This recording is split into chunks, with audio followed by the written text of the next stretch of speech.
What's going on, people? We are Tottenham TV here, back here for yet another Tottenham update for you guys today, and we have got a trophy. We've got a trophy among our ranks. Heung-min Son. Congratulations to Heung-min Son, the Korean king, of winning the Puskas Award for his absolutely brilliant goal against Burnley last year, where he took it round literally all the Burnley players in his wake. Absolutely brilliant, we were both there as well goal. on that we day. were both there. Fans in the stadium at the time. Yeah, special goal. We knew at the time, didn't we? We did, and there's been some celebrations all around social media. Sonny pictured with his parents there. We'll bring the picture up on the screen now.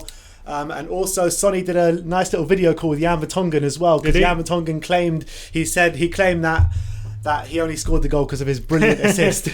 Great assist by Vertonghen, assist of the season. So, and what was that? Is that Heung-min someone, Heung-min dad and Heung-min mum? Exactly. But let me play the Vertonghen call for you now as well. It was a call. Yeah, it was a nice little video call that they played on the Spurs social media accounts. So let me play through that for you now. Not even a text.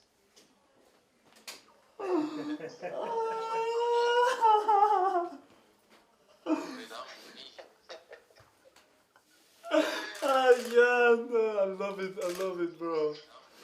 Super Jan. What an assist. How are you? Bro, good. How are you? Yeah, good man. Congratulations. Thank you very much. I want big dinner. It's great, great trophy. Thank you very much, bro. Without you, probably I would not score this goal. I don't think so. Of course not. I'll miss you a lot, serious. Yeah, I miss you too, man. You can always come and bring a visit. Enjoy, man. Thank you very much, bro. Say hi to the family, yeah? Okay, I will, bro. Cheers, Bye, man. Congrats again, huh? Thank you. Take care. Bye, man. Bye. And there was also a reaction from Jose Mourinho, who came out on his social media, so let me play that reaction for you as well. Going home and watching FIFA TV, Sonny, Puskas Award, the best goal of the season. Of course, Sonny. Now, a reaction that I want to tell you about was from TalkSport this morning from Martin Keown. I don't know if you heard about it, but Martin Keown goes, "I'm surprised Heung-min Son won the Puskas Award. He ran almost in a straight line, didn't weave in between anyone, and he wouldn't say it was the best goal." Now, is that salty or is that salty? Didn't weave in between anyone. What are you chatting about? He's weaving in between 3-4 players. It's an incredible goal. Also, to keep your speed from picking the ball up inside your on the edge of your own box, pretty much inside his own box, nearly. It was an incredible solo effort, and I don't know what. Yeah, I don't know. Maybe he's just being salty or saying who else was up for the award? No, the other goals I don't think were of Son's. I think Suarez at the back here was a nice goal, but. Nah, come on. Son was destined to win it, and it was an unbelievable. It's a world-class goal. It's won the Puskas Award at the end of the day. Yeah, I don't know why he's getting on it. I don't know what's he got. What beefs he got with Son? I don't understand. I think he should concentrate on his own team. Let's see how many goals in the last 2-3 weeks are going to be awarded Puskas Award contenders for Arsenal. Maybe Aubameyang's penalty at Old Trafford. Who knows? Yeah, that one goal of the month. Exactly. But look, congratulations to Heung-min Son. Absolutely massive achievement on winning the Puskas Award. So I just want to send my congratulations to him, and obviously I'm sure you do as well. Of course. But let's move on, because there's actually a really important topic that I wanted to talk about, and this is the abuse that Steven Bergwijn's been getting all around social media since those misses. It's important to say that Jose Mourinho came out in his press conference and said that this quote is, "In this club we're all together. In some clubs it's the culture of they lost, they won, I won, we drew. But he says here we lose, we win, we draw, we're all together. So he has us and we're with him." So I mean, that's an important thing for Jose Mourinho to say, because there has been some so-called Spurs fans on social media giving him absolutely vile abuse. I don't get it. I just don't get it, because he hit the post. Like, this guy has been literally busting a gut for weeks. You see the effort he's putting in all these massive games, doing a really big effort for the team, and he misses one chance and people are sending him death threats and all racist abuse. It's shameful. It's disgusting. And It's unbelievable what I'm witnessing. A young player, young talented player who hasn't even been here a year, and people, after one miss, people are so quickly to throw him out and throw him to the wolves and just send him this horror. He had to disable his comments on Instagram because of all the abuse he was getting. I mean, who are these people sending? Who thinks to do that? I don't understand these people. They think it's gonna be a positive thing, like that's the right thing to do. Like it's just disgusting that people even contemplate going down that road. And look, we all know who it is. He's anonymous troll people who don't reveal their identity and whatever, and because they can't, because they're too cowardly to do that, because they can't take responsibility for the things they say, so they have to hide behind these AVIs and whatever. And those are the type of people who are sending that kind of abuse to him. But it's honestly, it's horrifying, some of the stuff that I've seen. But I just want to send a message to Stephen, because obviously it has affected him, because he has come off social media and what have you, or disabled comments. But I just want to say that we here are fully behind you. The real Tottenham fans are also fully behind you. We can see that you're putting in 100% effort on the pitch, and we just fully support you 100,000,000%. And I really hope he starts on the weekend to put it well. I was about to say to put it right, but there's nothing to put right. He didn't even have a bad game. I thought he had a good game. Yes, he missed a couple of easy chances that would have spurred us. Not easy, good chances. Good chances easy, would have gone on to kind of get us the win and everything. But look, this is a game of football. These things happen. Exactly, and over the course of a season, if he keeps getting in those positions, as I was saying before, he's going to score more often than not. And look, of course we're fully behind Steven. We think he's a really talented, he's a good player. Obviously, we want what's best for the club. We want him to do even more than he's doing. We want him to start getting more goals and assists and whatnot. But that's beside the by. You can criticise a player for their performances and whatnot without going into going over to abuse, and that's what people have been doing. They've just been sending outright abuse to him, get out of the club, all this nonsense, all this crap, which no one with any self-respecting Spurs fan would believe. And of course we're behind Steve. It's not even a question. I think the vast majority of Spurs fans are behind Bergwijn. It's just some stupid, idiotic minority Spurs fans sending this kind of stuff to him, and he's seen it. And obviously, look, he's a young guy as well. And when you're a young player in your first year at a big club like Tottenham, you can take these things to heart, and it's difficult to deal with these kind of things. But obviously, us here, at Tottenham TV, we're absolutely fully behind Stevie. Fully behind that he's going to be a big player for us for many years to come. I really believe that. 100%. Let's move on and let's talk about some Jan Vertonghen quotes. As he came out and said earlier this week that during the Spurs-Ajax game in the Champions League semi-final, in the first leg, he had a clash of heads with Toby Alderweireld. 9 months after that, he was still suffering concussion symptoms, dizziness, headaches, and he was actually playing through all these kind of symptoms whilst trying to play for a new contract. And he said it had a detrimental effect on him on the pitch. We could see it on the pitch, but we didn't know that was the cause. We thought, aging legs and all that, and what have you, which actually was really upsetting to hear, to be honest. Really upsetting, and it puts a new context to his supposed decline and the bad season he had, and all that. There was that one famous game, I believe it was against Southampton. He went off early, right? And he was on the bench, and he's when he walked around the whole pitch. Yeah, and he kind of, you see him on the bench, just like in his head in his hands like that, like thinking like we all thought, Jan sees the end, but apparently he said, like, he was thinking like, I don't know if I can play with these symptoms any longer, like my performances are really getting affected, and that's what he was thinking at the time, but it wasn't being said. It was a kind of a really bad loop, because he didn't say anything because he wanted to keep playing for his new contract, but whenever he kept playing, kept badly. So the more he played, the less likely he was to get his contract. So it was kind of a vicious cycle that he couldn't get out of.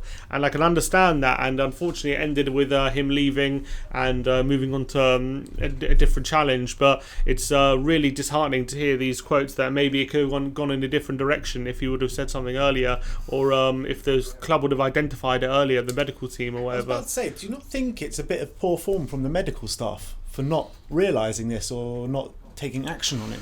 I mean, if he doesn't say anything, it's hard for them to pick up on it. With all the sports science behind everything, with all the testing that goes on all the time, with all the extensive work that goes on in the back scenes that we saw in the documentary, all this extensive work that goes on in the back scenes, surely they should know something more. I don't know. When it comes to head injuries and concussion and stuff, I think when it's immediately when the player is suffering very obvious symptoms, then I think they can easily diagnose. But when it's something like this, where he's saying that like he occasionally feels dizziness and stuff, and it affects his performances. If he keeps that quiet and he doesn't say anything, I think it might be hard for the medical staff to pick that up. So I think, look, I'm not saying that, I'm not blaming Jan Vertonghen for the whole situation, because I think the whole situation could be dealt better by by everyone. But it's just sad that that's the way it ended in his long career at Spurs, really good, great years, and it kind of ended on that kind of note with a year where he had all these problems and no one knew about it, and he had a year of everyone telling him he's finished and everything, and it wasn't quite the case, and it could have been different. So and especially because, look, we all have so much love for Jan Vertonghen, even still, like all the Spurs fans really appreciate him, and every time he messages on social media, he gets a raft of support from Spurs fans and everything, so he's still very close to the Spurs fans. So it's just a shame that they're hearing all this kind of stuff and how differently it could have gone. And with the kind of comeback of Toby Alderweireld this year, it really kind of puts in your mind what could have been.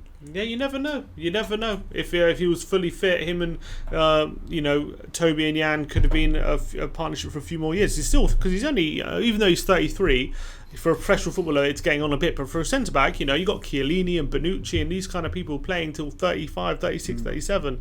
And Thiago Silva, look how well he's doing at the moment for Chelsea. He's 36. So centre backs can go on for a few more years. So if we have ended Vertonghen's career at Spurs prematurely, then it's a bit of a sad state. Even if he wasn't going to play in the Premier League this season or play a bit part role in the Premier League, he still would have seen a lot of maintenance in Europa League and the Cups and stuff. You know what I mean? He would have been a nailed-on starter in our Europa League team this year. And then also a left-sided centre-backs, which we need, isn't it? So it's just a shame. It's just a shame that we've let him go, and it could have panned out differently. But look, it is what it is. You can't change the past. We have to move on from it. It's just hearing all this stuff from Jan is a bitter pill to swallow. Let's move on to some Ali Gold, some quotes from Alistair Gold, and he has said that Spurs will only move for a new signing in January if they can raise the necessary funds during the window to create necessary space in Mourinho's stuffed squad. Yeah, Where it have makes we sense. heard that before? Look, where have we heard that before? We have heard it before, but the fact of the matter is we are leaving players out of the Premier League and Europa League squad because there's just simply no space for them. So I can't see us bringing in more players without players leaving on the other direction. It just makes sense. Like, for right now, fine, Jensen and Gazan and Paolo, right, they're left out of the squad. But if we were to bring even more players in, who's going to be left out then? It's impossible to leave anyone else out unless people leave. So do you think our squad is at fully maxed out capacity at the moment? It's not what I think. That's just a fact. It is. It's not an opinion.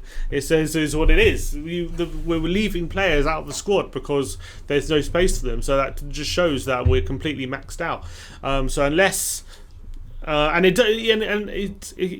if Paolo and Jedson left, right? Even then, we still don't have enough space to bring people in, because if they left, then because they're not even in the squad. So if they left and we brought more people in, we're going to have to leave even more people out. 9 subs on the bench now, though. I don't know if that changes the squad size. I don't know. I don't know if it does. I haven't read that. No, I mean it changes how many's in the matchday squad as well. Yeah, that changes. But in terms of how many players in the Europa League squad and Premier League squad, that doesn't change, does it? So we're completely maxed out in those things, and I think we're going to have to see someone like Sanchez or Dele or potentially Winks leave if we're going to bring anyone in.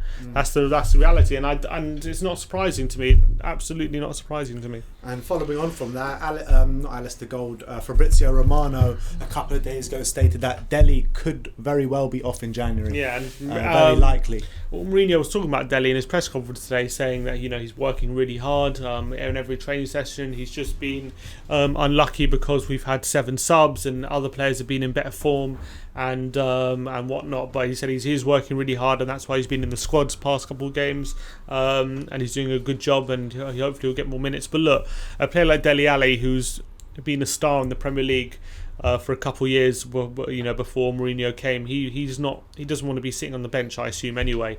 He doesn't want to be. He wants to be a nailed-on starter for a team, I think, and that's where he can really thrive. And look, it's up to him whether he wants to stay here, fight for his place. If he sees a place for him in this team and he wants to stay and fight, I'm all for it.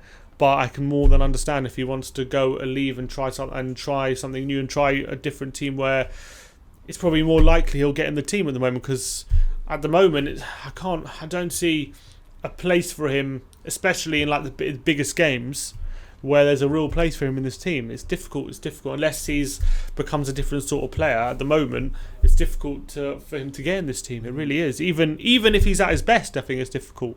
That's the reality of the situation. So look, we'll have to wait and see. As I say, I'm all for him staying and fighting for his place. And if he can get back in the team and start killing it again, I'd love that. I'd absolutely love that. And we need people, to be honest, to start contributing going forward as as much as to help Son and Kane, because we haven't found that person yet. Maybe Dele can be that person, but we'll have to see. Romano says he's likely to leave. Jose Mourinho is a good enough manager to be able to fit him in. It's difficult because the way Jose likes to play, I just know the way Jose likes to play, and in terms of the formation and the personnel, can you play on the wing? No, because he doesn't have the required pace. Can he play in that position that Ndombele and Lo Celso have been playing? Not really, because he's not as he doesn't have as much aggression and tackles and pressure as Lo Celso and Ndombele have. He can add that to his game though. But he just has, maybe he can add it, but he has to add it, you know what I mean? They have it already, he has to add it, so he has to prove that he has that side to his game. In terms of going forward, I think he can be just as good as Lo Celso and Ndombele in that final third for sure. But in terms of the other aspects of his game, I don't think he has as much from what Mourinho requires as our other attacking midfield options. So that's the worrying case for Dele. Alright, we'll have to see how this one plays out over January. But last but not least, there's been a tier 3 source called El Chiringuito out in Spain. I'm not sure how true this is or how not it is. Well, ain't tier 4. Well, we thought we'd bring it to you anyway. And he says Jose Mourinho has personally called Luka Modric in a bid for him to come back to Tottenham Hotspur. I must say, Modric, this season, I thought he was really on his way out, but he's having a great season. He is having he's 35. He's really getting on, and obviously he won the Ballon d'Or at 33, didn't he, for Croatia? Look, he's still a touch of class, and he's still a unbelievable centre mid, and he's proving the doubters wrong this season, who said he was finished and he's on his way out. He might still be on his way out, but if he is going to go, he's going to leave on a high, because he's having a really great season for Madrid. Would you take him back?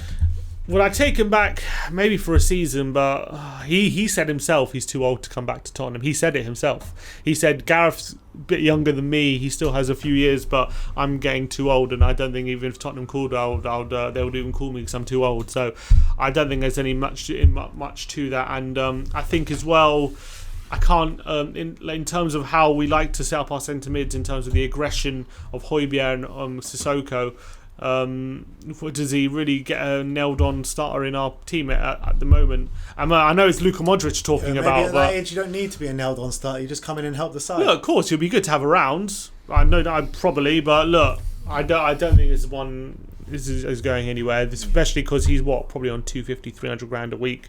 Even for a year, that's quite expensive. Yeah, but even when does his contract end? Because when his contract ends, there's nowhere that's going to give him that same money. Nowhere. Yeah, well, you never know. Unless he goes to like MLS or China or something like that, Yeah, I don't know. I just can't see it. I can't really see how. Look, they said Mourinho's called him personally. I doubt that's true. Probably called him personally just to see how he was. Yeah, exactly. So I don't think there's much truth into it. Look, if Modric comes back to Spurs, I'm not going to say, oh, he's old and he's finished, and I'm not going to be angry. I'm excited about, oh look, Modric's coming back. That's cool. But whatever, it's not something I'm going to get too excited about.